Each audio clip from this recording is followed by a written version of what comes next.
తెలంగాణ రాష్ట్రంలో నూతనంగా జరుగుతున్నటువంటి రాష్ట్ర అధ్యక్షుణ్ణి ఎన్నికకు రామాయంపేట శ్రీ భక్త మార్కండేయ పద్మశాలి సంఘం సభ్యులు, మండలంలో ఉన్న అన్ని గ్రామాల పద్మశాలి సంఘాల అధ్యక్షులు, కార్యదర్శులు 100 రూపాయల సభ్యత్వం చేసిన వారు అందరూ నేడు మెదక్లో ఓటు హక్కును వినియోగించుకున్నారు.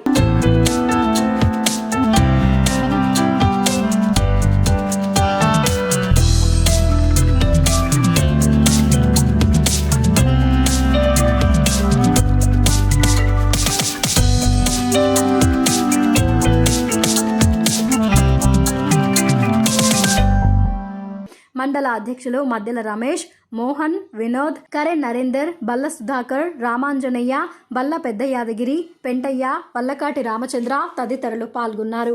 మొదటిసారిగా జరుగుతున్న రాష్ట్ర పద్మశాలి సంఘం ఎన్నికలు ఎంతో ఆనందదాయకం.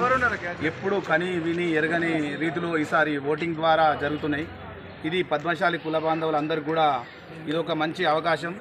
ఇక ముందు కూడా ఇలాగే జరుగుతాయి.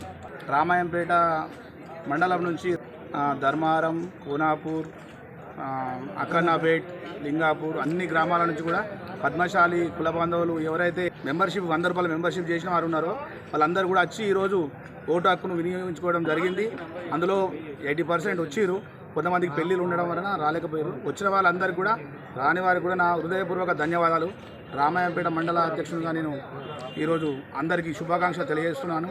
రామాయంపేట మన ఎవరు పద్మశాలి సంఘం తరఫున రాష్ట్ర అధ్యక్షుడు గెలిచిన వారు కూడా మనకు సహాయ సహకారం అందిస్తారని నేను కోరుకుంటున్నా. ఈరోజు మనం ఎందుకంటే ఆనందదాయకంగా అందరు వచ్చినందుకు వీళ్ళకందరికీ శుభాకాంక్షలు తెలియజేస్తున్నాను.